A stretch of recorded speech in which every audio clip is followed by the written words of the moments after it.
Hey, I'm Chris. I live in Las Vegas and I love guitars. But this isn't about guitars this time. This is part 2 of my sexual harassment at work video. So, I said that I would do a quick update the next time I heard from HR just to let you know how the story turned out. And it turns out like this. So, I told one of my managers that this thing happened to me last month on a Saturday. She sends an email to HR on a Tuesday. And then the HR gets in touch with me on Saturday. All right. So when I'm talking to HR dude, he's like, hey, I told him, hey, I reported this last week. I was wondering why it took so long to get a hold of me. So he says, hey, I'm sorry. I did get the email last week that you were sexually assaulted at work, but I was just so busy that I didn't have a chance to give you a call. So I'm standing there with my mouth open because I'm like, what the fuck did I just hear? This dude just told me he was too busy to contact me about my sexual assault at work, right? So, okay. I didn't even want to talk to this guy in the first place because this weekend I just celebrated my birthday. So my manager comes to the office. She says that I've got HR on the phone. They're ready to talk to you. And I said, thank you. I really appreciate that. But at the same time, as I'm about to celebrate my birthday this weekend, I really don't want to go and relive this story and then have to go celebrate my birthday right after. So my manager, like a lot of managers, is kind of controlling.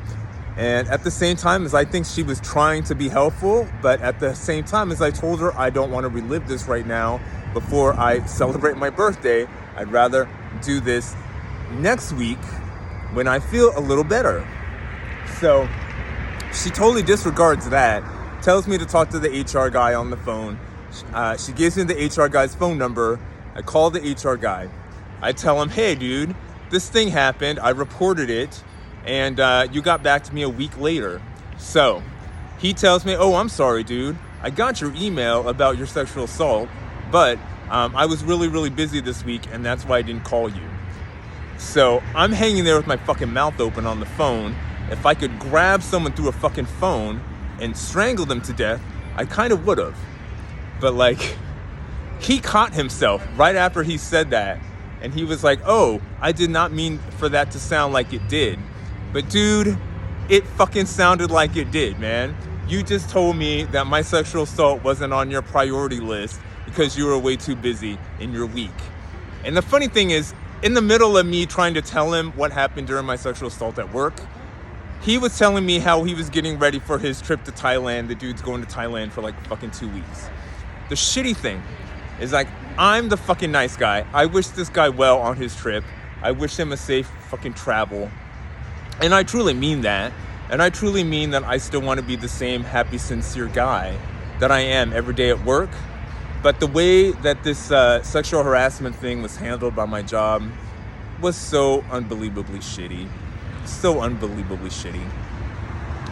I'd have to say, 10 years ago, when I worked at the Adult Superstore would have handled this way better.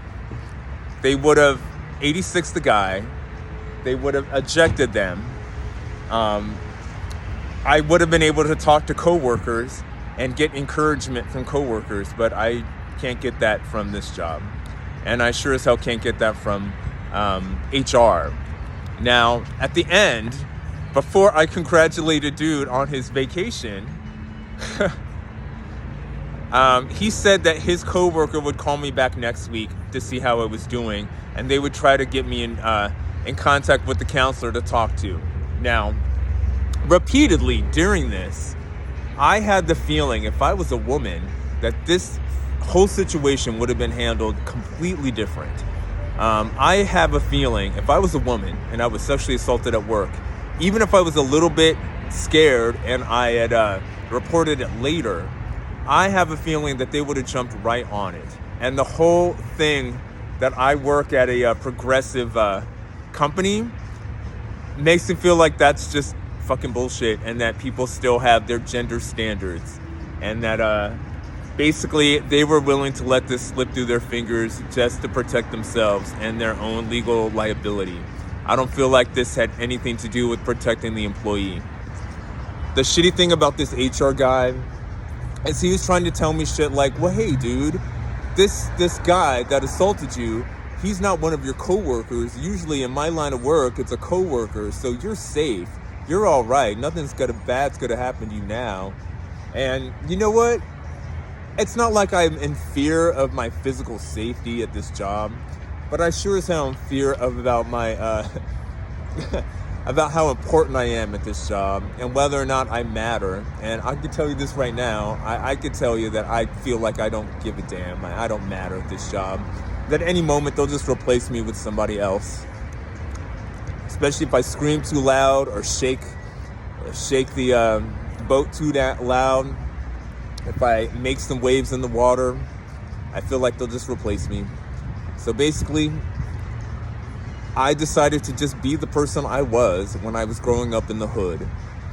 You grow up in a bad neighborhood, you're always on guard, you kind of don't trust people, you don't let those walls down in order to protect yourself. Also, back in the day when I was in the hood, I would always wear a nice little protection bracelet or heavy ass boots. So I just figured I'll just wear heavy ass boots to work every day. And if I'm not wearing heavy ass boots, I'll wear a nice little studded bracelet so I can rack somebody in the fucking face if they try to touch me at work. Not confide into my coworkers anymore and just show up, do my very best at my job because I believe in working in HIV, but I don't believe in the way that they had treated me and the way I was sexually assaulted at work and basically got zero to no help. They did offer me a counselor. I am going to take a counseling session with this counselor at my employee workplace, but if the counselor's fucking lame, I'm just gonna say, hey, thank you, you've done your job, you've worked, I'm cured, I feel better, but I'm just gonna do what my parents taught me how to do, and that's to suppress your emotion, to just push it all down and make nice and make a happy, smiley face in society and be polite in polite society and not ever show how you really feel on the inside in order to protect yourself and to protect your image in the world. That's what my parents taught me. I'm just going to embrace it once more. I don't care if it's unhealthy. Look at the unhealthy environment I'm in. This is the only way for me to protect myself at my job. And the funny thing is, I believe in HIV. I believe in everything I do. I believe in testing people. I believe in the WHO's ambitious goal in order to end HIV as a global pandemic by the year 2030. And I want to continue on in this long after I leave this job. This job used to be a part of a 5-year plan. Now it's more or less part of a 2-year plan. I want to just get as much experience as I can in HIV and then move on to another HIV organization and get as much experience as I can in HIV and then move on. I guess all I could say is, out there, protect yourself. Sexual harassment can happen anywhere, whether you're living in a rough neighborhood or whether you're living in a nice neighborhood, whether you work at a rough job or you work at a nice office job.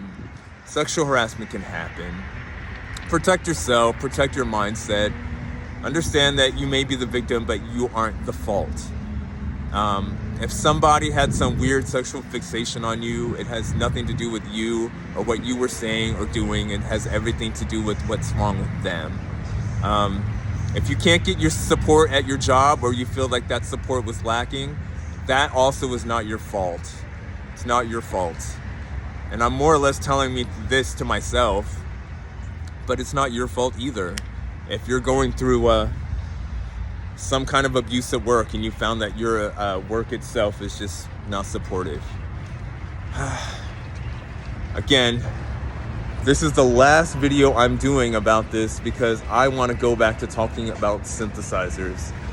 Hugs, health, happiness from Las Vegas. I'm Chris and I love keytards.